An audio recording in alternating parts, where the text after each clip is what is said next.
جلدی سوئیں، رات 10 بجے سے پہلے سونا دوا ہے، صبح واک کرنا فطرت میں دوا ہے، کافی صرف 8 بجے کے بعد پینا دوا ہے،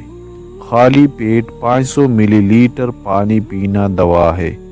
سیب کا سرکہ دوپہر یا رات کے کھانے سے پہلے 1 چمچ پانی کے ساتھ پینا دوا ہے، روحانی مشق روزانہ اللہ کے ساتھ 1 لمحہ گزارنا دوا ہے،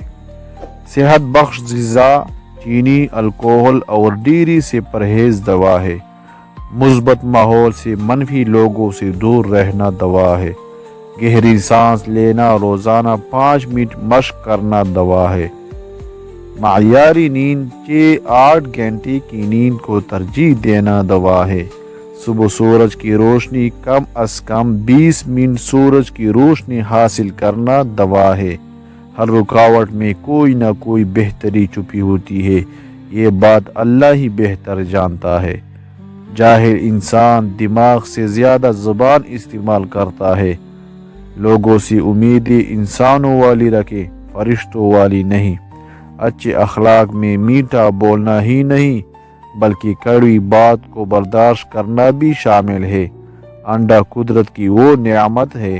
جو صحت کا راز اپنے اندر سمائے ہوئے ہیں، صبح خالی پیٹ ابلا ہوا انڈا کھائے،